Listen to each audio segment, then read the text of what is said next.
Hello, good evening, नमस्कार। कैसे हैं आप लोग? आई होप सभी अच्छे होंगे। आज से हम लोग भारतीय राज व्यवस्था को पढ़ेंगे। तो चलिए वीडियो को कंटिन्यू करते हैं। हमारा पहला टॉपिक है भारत का संवैधानिक विकास। भारत का संवैधानिक विकास। रेगुलेटिंग एक्ट 1773 द्वारा सर्वोच्च न्यायालय की स्थापना कहाँ की गई? कलकत्ता में 1774 में।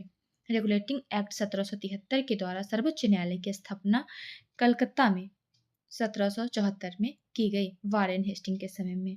भारतीयों को भारत के प्रशासन में भाग लेने का अधिकार किस अधिनियम के द्वारा प्राप्त हुआ? Charter act 1833।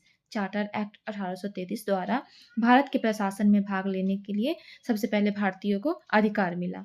नेक्स्ट है भारतीय विधान परिषद को बजट पर बहस करने की शक्ति किस अधिनियम द्वारा प्राप्त हुई? तो भारत परिषद अधिनियम 1892।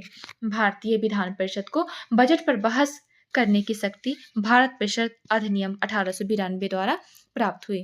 केंद्रीय विधानमंडल सर्वप्रथम किस अधिनियम द्वारा द्विसदनीय बनाया गया? 1919 के भारत शासन अधिनियम द्वारा। भारत शासन अधिनियम 1919 के द्वारा केंद्रीय विधानमंडल को सर्वप्रथम द्विसदनीय बनाया गया। नेक्स्ट है भारत के राष्ट्रपति को अध्यादेश निर्गत करने की शक्ति मूलतः किस अधिनियम से प्रेरित है? भारत शासन अधिनियम 1935 से। भारत के राष्ट्रपति को अध्यादेश निर्गत करने की शक्ति भारत शासन अधिनियम 1935 से प्रेरित है। आगे देखेंगे भारत का संवैधानिक विकास। भारत का संवैधानिक विकास, इसको हम दो भागों में बांटेंगे। एक ब्रिटिश ईस्ट इंडिया कंपनी के अंतर्गत और दूसरा है ब्रिटिश क्राउन के अंतर्गत। तो ईस्ट इंडिया कंपनी के अंतर्गत भारत का संवैधानिक विकास को देखेंगे। Regulating act 1773, Pitt's India act 1784, charter act 1793, charter act 1813। इसी में सबसे पहले 1 लाख रुपए शिक्षा पर खर्च करने का प्रावधान किया गया था। फिर है charter act 1833, charter act 1853। Next देखते हैं ब्रिटिश क्राउन के अंतर्गत भारत का संवैधानिक विकास। ब्रिटिश क्राउन के अंतर्गत भारत का संवैधानिक विकास। भारत शासन अधिनियम 1858, भारत परिषद अधिनियम 1861, भारत परिषद अधिनियम 1892, भारत परिषद अधिनियम 1909, भारत शासन अधिनियम 1919, भारत शासन अधिनियम 1935, भारतीय स्वतंत्रता अधिनियम 1947। आगे है केंद्र में द्वैध शासन व्यवस्था किस अधिनियम के द्वारा लागू की गई? भारत शासन अधिनियम।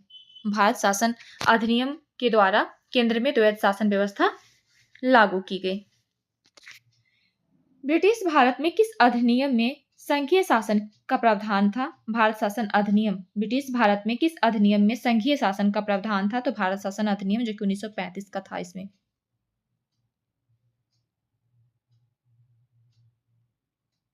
नेक्स्ट है अखिल भारतीय संघ स्थापित करने का प्रावधान किस अधिनियम में किया गया था? भारत शासन अधिनियम 1935। अखिल भारतीय संघ स्थापित करने का प्रावधान भारत शासन अधिनियम 1935 में किया गया था। भारत के संविधान में केंद्र और राज्यों के मध्य किया गया शक्तियों का विभाजन भारत शासन अधिनियम 1935 पर आधारित है। भारत के संविधान में केंद्र और राज्यों के मध्य किया गया शक्तियों का विभाजन भारत सरकार अधिनियम 1935 पर आधारित है। एक निर्वाचित संविधान सभा द्वारा भारत के संविधान का निर्माण करने का प्रस्ताव किसके द्वारा दिया गया था? क्रिप्स मिशन के द्वारा।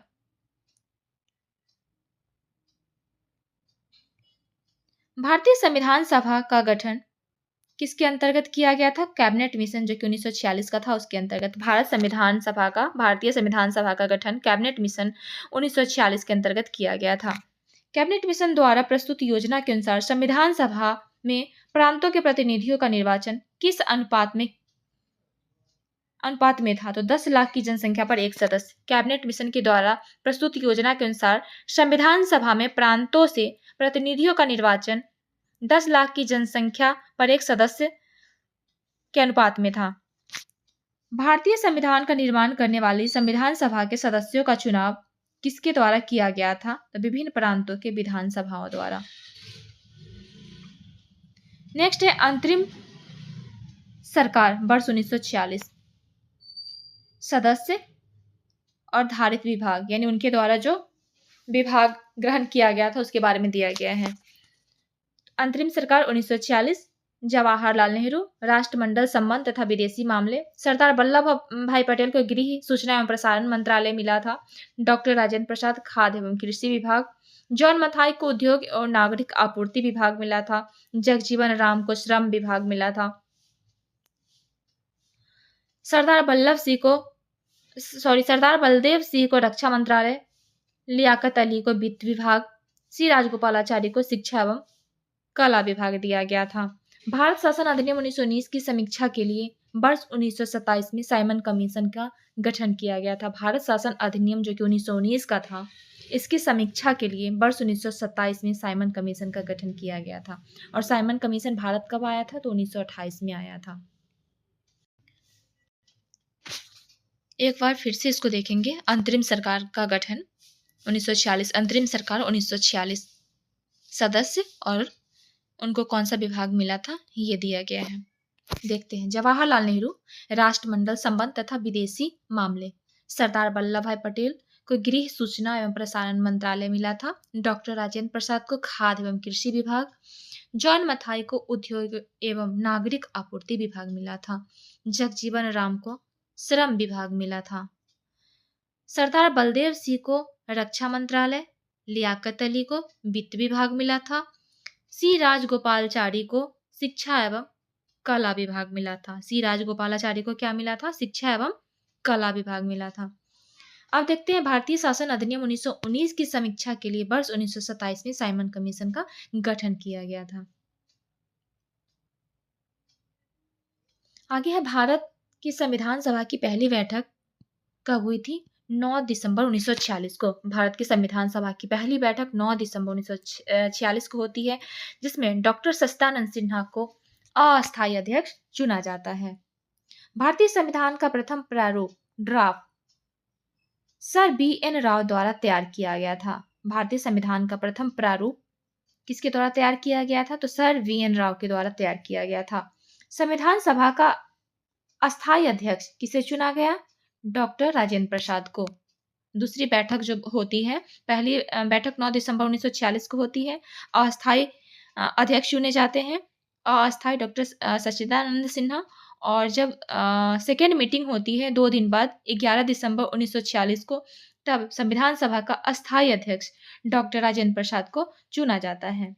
संविधान सभा में पंडित नेहरू द्वारा उद्देश्य प्रस्ताव का प्रस्तुत किया गया था 13 दिसंबर 1946 को। यही उद्देश्य प्रस्ताव बाद में जाके प्रस्तावना का रूप लेता है। संविधान सभा में पंडित नेहरू द्वारा उद्देश्य प्रस्ताव का प्रस्तुत किया गया तो 13 दिसंबर 1946 को। नेहरू द्वारा प्रस्तुत उद्देश्य प्रस्ताव संविधान सभा में कब स्वीकृत हुआ? तो 22 जनवरी 1947 को। पेश कब किया गया था? 13 दिसंबर 1946 को। और उस प्रस्ताव को स्वीकृत कब की गई? तो 22 जनवरी 1947 को। नेक्स्ट है भारतीय संविधान के निर्माण काल में संविधान सभा में कुल कितने अधिवेशन हुए थे? तो 12 अधिवेशन हुए थे। भारतीय संविधान के निर्माण काल में संविधान सभा में कुल कितने अधिवेशन हुए थे? तो 12 अधिवेशन हुए थे। भारतीय संविधान के निर्माण में संविधान सभा को कितना समय लगा? 2 वर्ष 11 माह 18 दिन। 2 वर्ष 11 माह 18 दिन संविधान के निर्माण में संविधान सभा को वक्त लगा था। भारतीय संविधान सभा के संवैधानिक सलाह कौन थे? VN Rao. Sir VN Rao संवैधानिक सलाहकार थे। भारत की संविधान सभा ने वर्तमान रूप में राष्ट्रीय ध्वज को कब अपनाया? 22 जुलाई 1947 को राष्ट्रीय ध्वज को अपनाया गया। भारत की संविधान सभा द्वारा राष्ट्रीय ध्वज को 22 जुलाई 1947 को अपनाया गया। संविधान सभा की प्रथम बैठक की अध्यक्षता डॉक्टर सच्चिदानंद सिन्हा ने की थी। संविधान सभा की प्रथम बैठक की अध्यक्षता डॉक्टर सच्चिदानंद सिन्हा ने की थी। ये अस्थायी अध्यक्ष थे। भारत का संविधान कब स्वीकार किया गया? 26 नवंबर 1949 को बनकर पूरी तरह से तैयार हो गया और इसे स्वीकार किया गया। बट लागू कब होता है? 26 जनवरी 1950 को। भारत का संविधान कब स्वीकार किया गया? 26 नवंबर 1949 को। भारतीय संविधान पूर्णतः लागू कब हुआ? 26 जनवरी 1950 को। नेक्स्ट है संविधान सभा।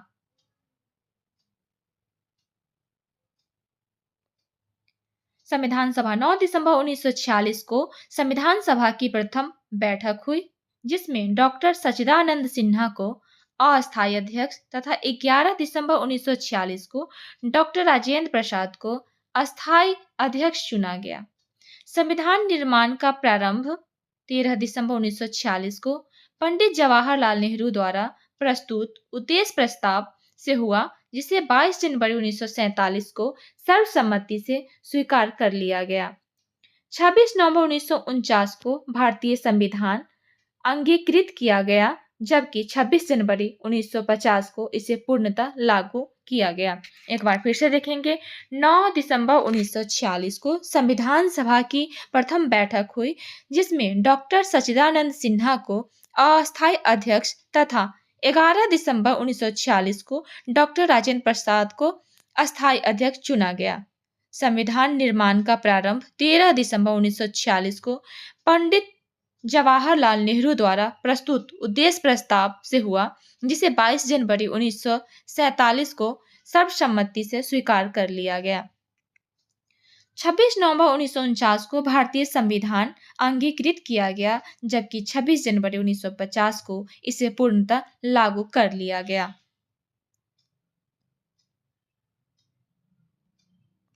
नेक्स्ट है 26 नवंबर 1949 को भारतीय संविधान किसके द्वारा अधिनियमित किया गया था? तो संविधान सभा द्वारा। जन गण मन को भारत के राष्ट्रगान के रूप में कब अपनाया गया? 24 जनवरी 1950 को। 24 जनवरी 1950 को जनगण मन को भारत के राष्ट्रगान के रूप में अपनाया गया। भारत सरकार द्वारा अशोक स्तंभ को राष्ट्रीय चिन्ह के रूप में कब अंगीकृत किया गया? तो 26 जनवरी 1950 को। भारत सरकार द्वारा अशोक स्तंभ को राष्ट्रीय चिन्ह के रूप में 26 जनवरी 1950 को अपनाया गया। संविधान सभा की सलाहकार समिति के अध्यक्ष डॉक्टर सरदार वल्लभ भाई पटेल थे। संविधान सभा की सलाहकार समिति के अध्यक्ष डॉक्टर वल्लभ भाई पटेल थे। संविधान सभा की झंडा समिति के अध्यक्ष डॉक्टर राजेंद्र प्रसाद थे। झंडा समिति के अध्यक्ष डॉक्टर राजेंद्र प्रसाद। अब है प्रमुख समितियां एवं उनके अध्यक्ष। प्रमुख समितियां एवं उनके अध्यक्ष। संघ शक्ति समिति पंडित जवाहरलाल नेहरू, संघीय संविधान समिति पंडित जवाहरलाल नेहरू, प्रांतीय संविधान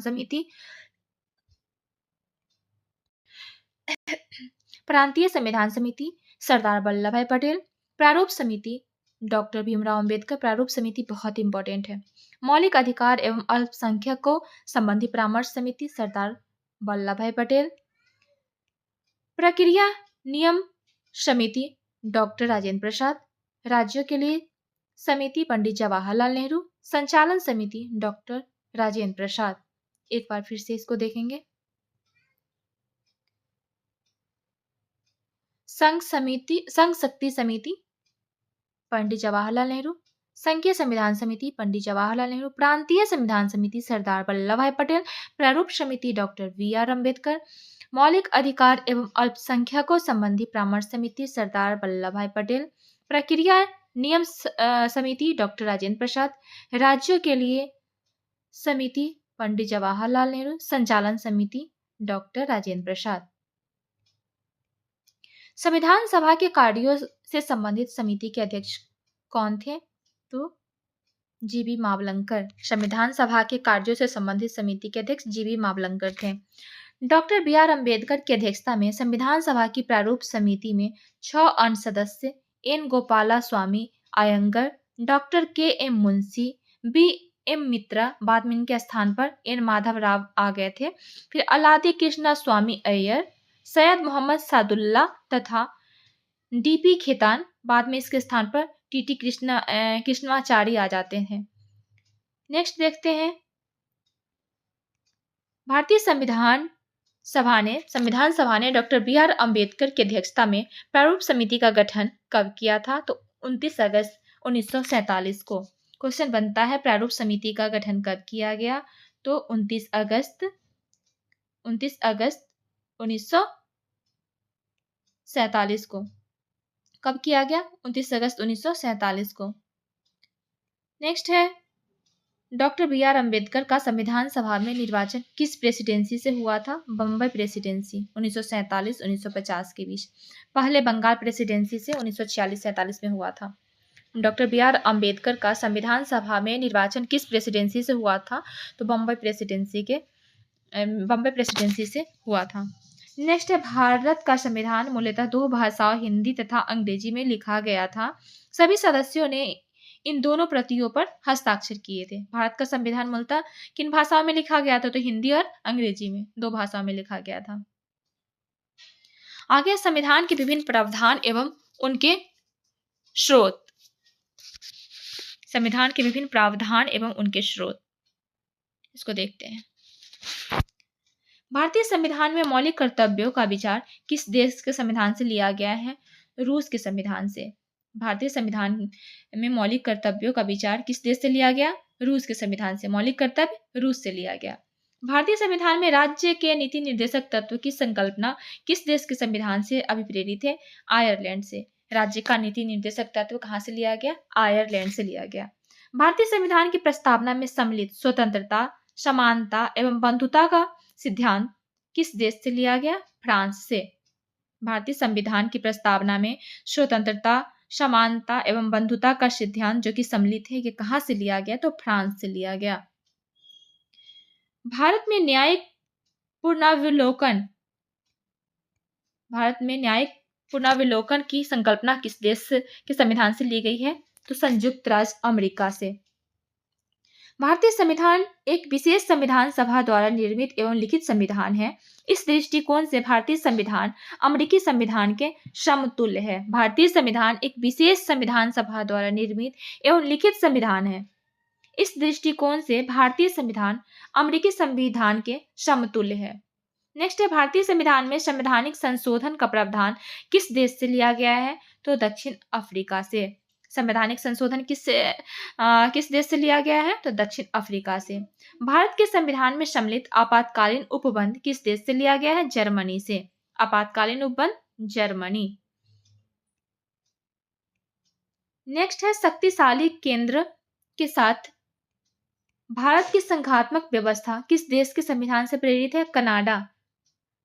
शक्तिशाली केंद्र के साथ भारत की संघात्मक व्यवस्था कनाडा से लिया गया है। भारत के संविधान में सम्मिलित समवर्ती सूची किस देश से ली गई है? ऑस्ट्रेलिया से। समवर्ती सूची ऑस्ट्रेलिया। भारतीय संविधान में निहित विधि द्वारा स्थापित प्रक्रिया किस देश के संविधान से ग्रहण की गई है? जापान से। विधि द्वारा स्थापित प्रक्रिया जापान से ग्रहण की गई है। भारतीय संविधान की प्रस्तावना में सामाजिक, आर्थिक एवं राजनीतिक न्याय का आदर्श का प्रावधान किस देश के संविधान से लिया गया है? रूस से। नेक्स्ट है, भारतीय संविधान में संसदीय विशेषाधिकार की संकल्पना किस देश के संविधान से ली गई है? ब्रिटेन से। भारतीय संविधान में संसदीय विशेषाधिकार की संकल्पना ब्रिटेन से ली गई है।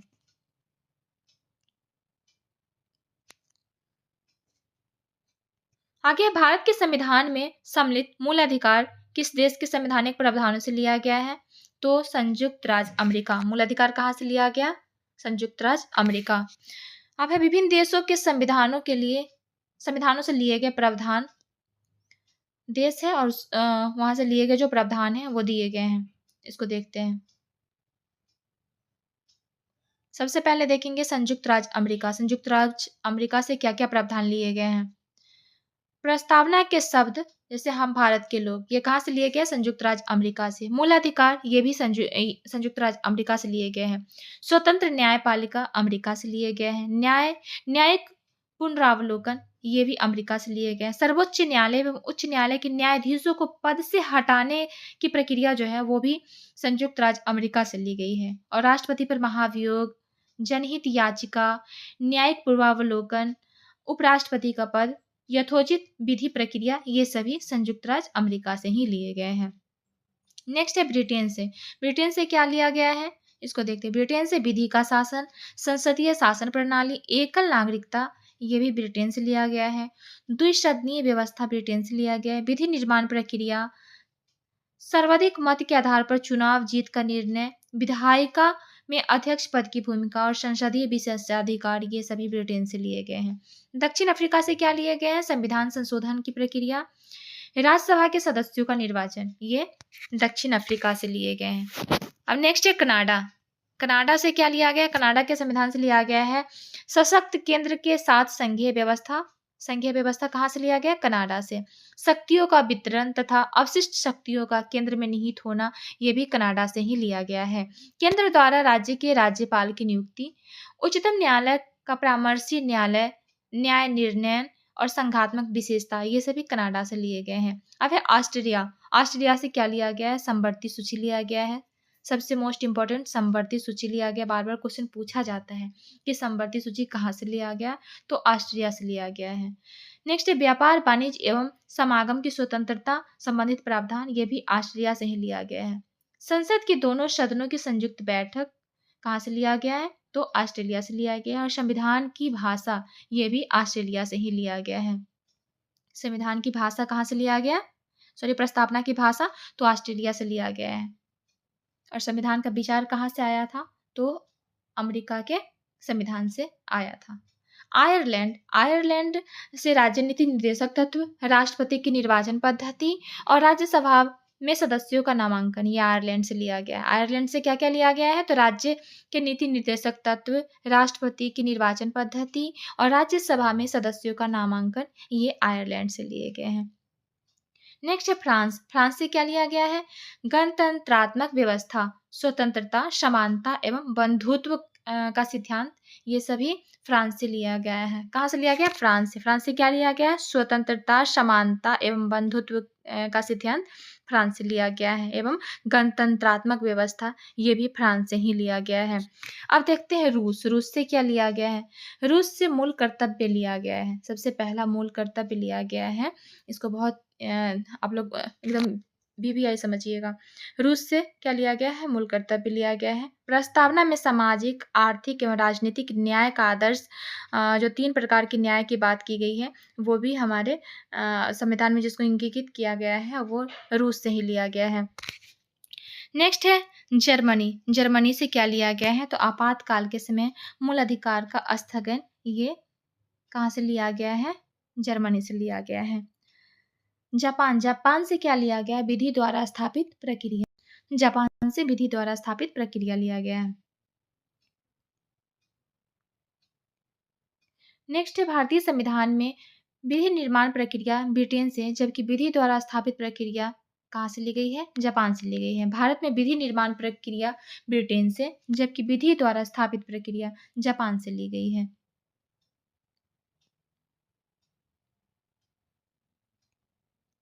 नेक्स्ट है भारतीय संविधान के भाग, संबंधित विषय एवं उनसे संबंधित अनुच्छेद। भारतीय संविधान के भाग, संबंधित विषय एवं उनसे संबंधित अनुच्छेद। भाग दिया गया है, विषय और उनसे संबंधित अनुच्छेद। इसको देखते हैं।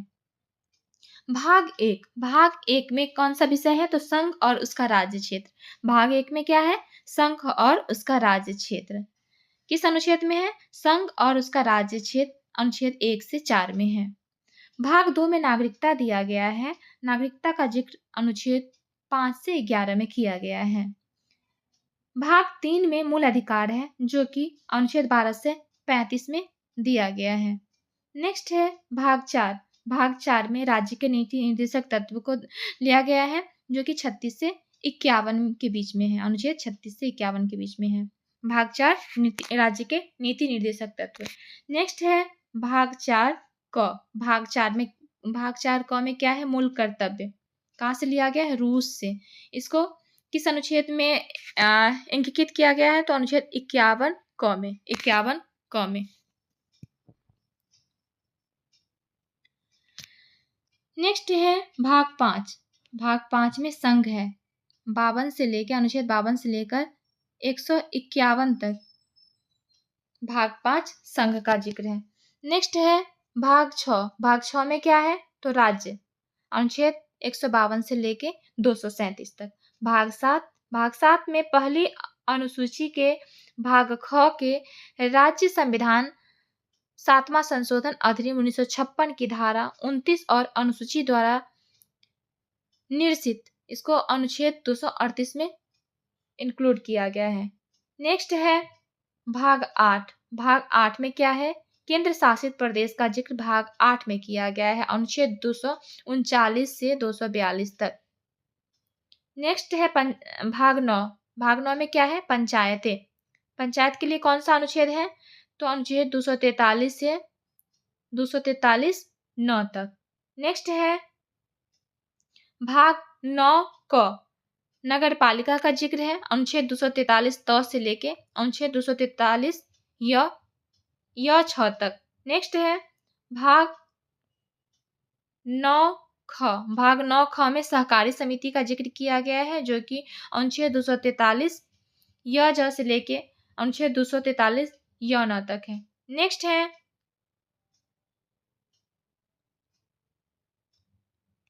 भाग 10। भाग 10 में क्या है? अनुसूचित और जनजातीय क्षेत्र का जिक्र किया गया है, जो कि अनुच्छेद 244 क में है। 244 से 244 क में है। नेक्स्ट है भाग 11। भाग 11 में है संघ और राज्यों के मध्य संबंध, अनुच्छेद 245 से 263। भाग 12 में वित्त, संपत्ति, संविदाएं और बाद, जो कि अनुच्छेद 264 से 300 क तक है। नेक्स्ट है 13। भाग 13 में है भारत के राज्य क्षेत्र के भीतर व्यापार, वाणिज्य एवं समागम, ये अनुच्छेद 301 से 307 के बीच है। भाग 14 में संघ और राज्यों के अधीन सेवाएं हैं, जो कि अनुच्छेद 308 से 323 के बीच है। नेक्स्ट है 14A। 14 क में अधिकरण। इसका विषय क्या है? अधिकरण। भाग यानी अनुच्छेद 323 क से लेके 323 ख तक। भाग कौन सा है? भाग 14 क है। नेक्स्ट है भाग 15। भाग 15 में निर्वाचन का जिक्र है, जो कि 324 से लेके 329 तक है। बहुत ही इंपॉर्टेंट है। निर्वाचन किस भाग में आता है? तो भाग 15 में आता है, अनुच्छेद 324 से लेके 329 के बीच।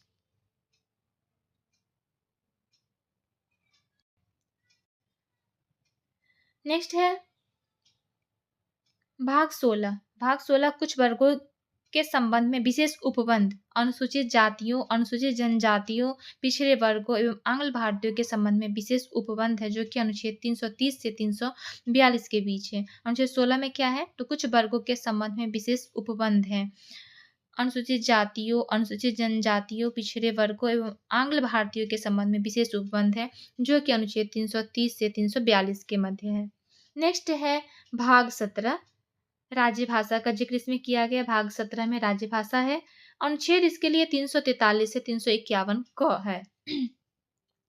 नेक्स्ट है भाग 18 आपात उपबंध, अनुच्छेद 352 से लेके 360 तक है। उसके बाद है भाग 19 प्रकीर्ण। अनुच्छेद 361 से 367 तक। भाग 20 में क्या है? तो भाग 20 में संविधान का संशोधन है, अनुच्छेद 368 के तहत संविधान का संशोधन किया जाता है। नेक्स्ट है भाग 21 अस्थायी संक्रमण कालीन और विशेष उपबंध, जो कि अनुच्छेद 369 से 392 के मध्य है। नेक्स्ट है भाग 22 संक्षिप्त नाम प्रारंभ, हिंदी में प्राधिकृत पाठ और निरसन, जो कि अनुच्छेद 393 से 95 के मध्य है। नेक्स्ट है भारतीय संविधान के भाग 11 अध्याय 1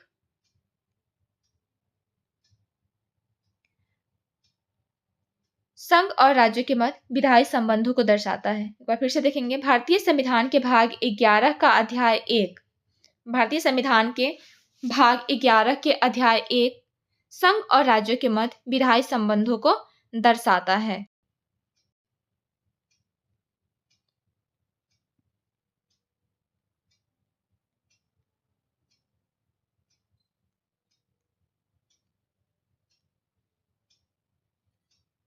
अगला है भारतीय संविधान में अनुसूचियां।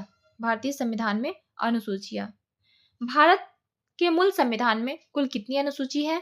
तो 8 अनुसूची 8 थी, बट वर्तमान में कितनी है? 12 है। भारत के मूल संविधान में कुल कितनी अनुसूचियां थी? तो 8, वर्तमान में 12। भारतीय संघ में नए राज्यों के गठन का प्रावधान किस अनुसूची में किया गया है? तो प्रथम अनुसूची में। नए राज्यों के गठन का प्रावधान प्रथम अनुसूची में किया गया है। भारतीय संविधान की प्रथम अनुसूची राज्य के नाम तथा उसके राज्य क्षेत्र का विवरण प्रदान करती है। भारतीय संविधान का प्रथम अनुसूची राज्य के नाम तथा उसके राज्य क्षेत्र का विवरण प्रदान करती है। नेक्स्ट है, भारतीय संविधान की 9वीं अनुसूची को किस संविधान संशोधन के मध्य जोड़ा गया था? तो प्रथम संशोधन जो कि 1951 में था, भूमि सुधार से संबंधित था। भारतीय संविधान में 9वीं अनुसूची को किस संविधान संशोधन के मध्य जोड़ा गया था? तो प्रथम संविधान संशोधन 1951 भूमि सुधार से संबंधित था। नेक्स्ट देखेंगे, भारत के संविधान की किस अनुसूची में विभिन्न राज्यों में अनुसूचित क्षेत्रों के प्रशासन और नियंत्रण के लिए विशेष उपबंध है? तो वो है 5वीं अनुसूची। 5वीं अनुसूची।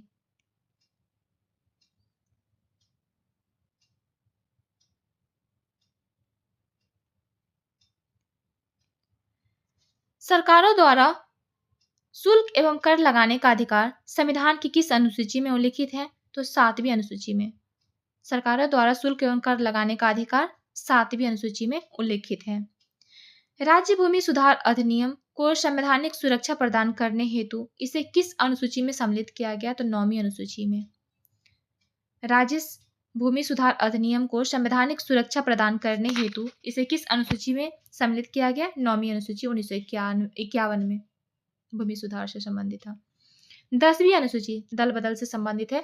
10वीं अनुसूची को 52वें संविधान संशोधन अधिनियम 1985 राजीव गांधी के समय में, उस समय पीएम राजीव गांधी थे, द्वारा संविधान में जोड़ा गया था तथा 91वें संविधान संशोधन अधिनियम 2003 द्वारा इसमें संशोधन किया गया। इसे दल बदल विरोधी कानून भी कहा जाता है।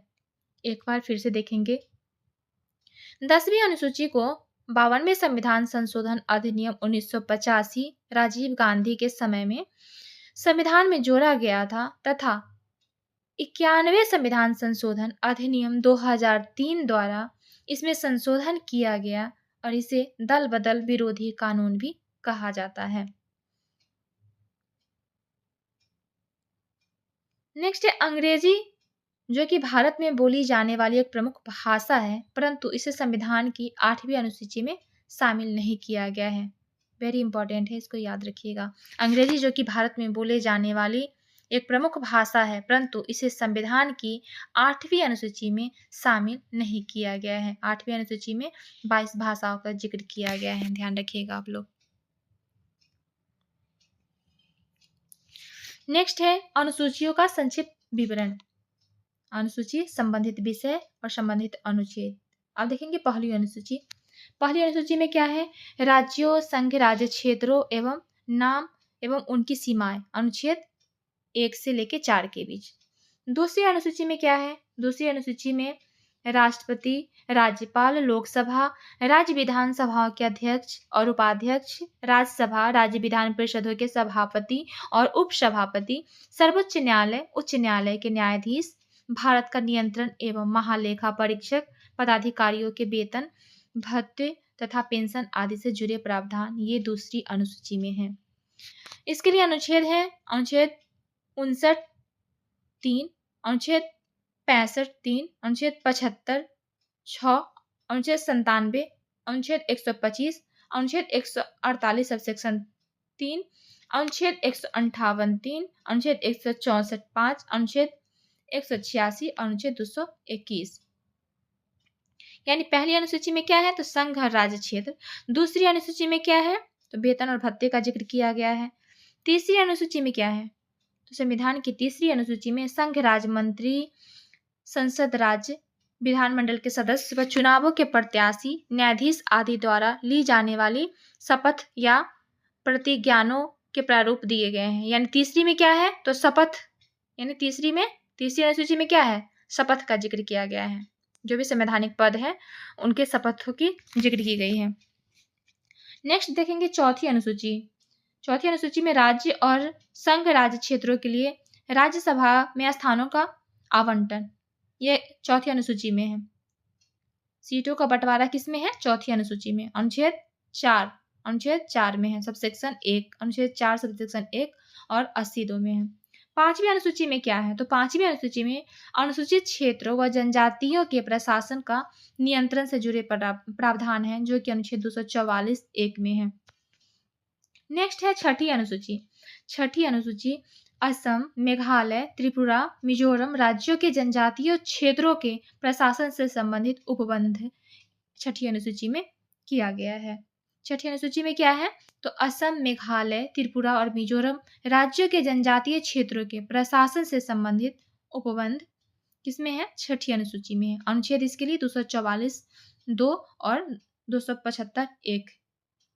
नेक्स्ट है 7वीं अनुसूची। 7वीं अनुसूची में संघ सूची, राज्य सूची तथा संवर्ती सूची में शामिल, यानी संघ सूची, राज्य सूची तथा संवर्ती सूची में शामिल। ये किस में है? 7वीं अनुसूची में, अनुच्छेद 246। नेक्स्ट है 8वीं अनुसूची। 8वीं अनुसूची संविधान द्वारा प्राप्त 22 भाषाओं का जिक्र है। 8वीं अनुसूची में संविधान द्वारा मान्यता प्राप्त 22 भाषाओं की सूची है, जो कि अनुच्छेद 344 सबसेक्शन 1 से 351 तक है।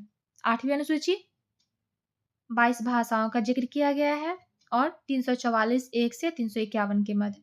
9वीं अनुसूची में क्या है? इसमें भूमि सुधार, जमींदारी उन्मूलन से संबंधित अधिनियम, नियम, विनियम आदि जिन्हें न्यायिक पुनर्विलोकन से बचाने के लिए इसे सम्मिलित किया गया है, अनुच्छेद 31 ख में, कब? 1951 में।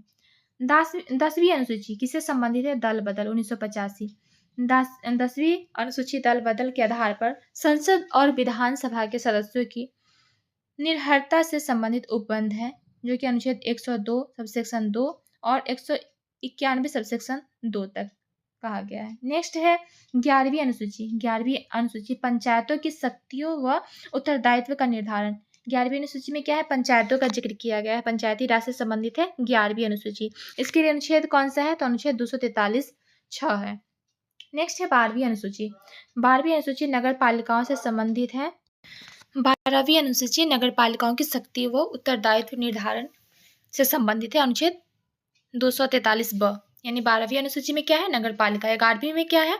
पंचायती राज से संबंधित है। 10वीं अनुसूची दल बदल। 9वीं भूमि सुधार से संबंधित है। 8वीं अनुसूची में 12 भाषाओं का जिक्र किया गया है। 7वीं अनुसूची में संवर्ती सूची है और छठी में क्या है? जनजातीय क्षेत्र का उल्लेख किया गया है। 5वीं में क्या है? अनुसूचित क्षेत्रों व जनजातियों के प्रशासन का जिक्र किया गया है। 4थी में क्या है? तो सीटों का बंटवारा है। 3री में शपथ है और प्रशासनिक जो पद है सॉरी हाँ तीसरी में क्या है? ये शपथ का जिक्र किया गया है। दूसरी में क्या है? तो दूसरी में वेतन और भत्ता है। पहली में राज्य संघ क्षेत्र। एक बार फिर से देखेंगे। पहली अनुसूची में राज्य संघ राज्य क्षेत्र इसका जिक्र किया गया। दूसरी अनुसूची में क्या है? तो ये पदाधिकारियों के वेतन भत्ते का जिक्र किया गया है। तीसरी अनुसूची में शपथ का जिक्र किया गया है, जो भी पद है उनके शपथ से रिलेटेड है। नेक्स्ट है 4थी अनुसूची में सीटों का बंटवारा है। 5वीं अनुसूची में अनुसूचित क्षेत्रों व प्रजातियों के प्रशासन से संबंधित है। 6ठी अनुसूची में असम, मेघालय, त्रिपुरा और मिजोरम राज्यों के जनजातीय क्षेत्रों के प्रशासन से संबंधित मामले हैं। 7वीं अनुसूची में संघ सूची, राज्य सूची तथा संवर्ती सूची का जिक्र है।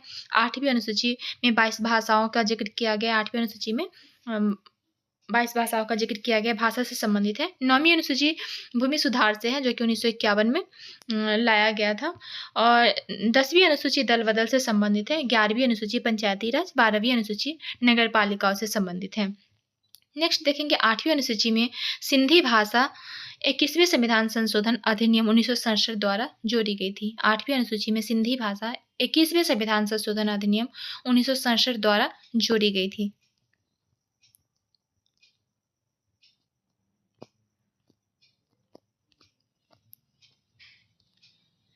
इसी के साथ ही आज की क्लास को हम यहीं पे समाप्त करते हैं और मिलते हैं जल्द नेक्स्ट वीडियो के साथ। Thank you.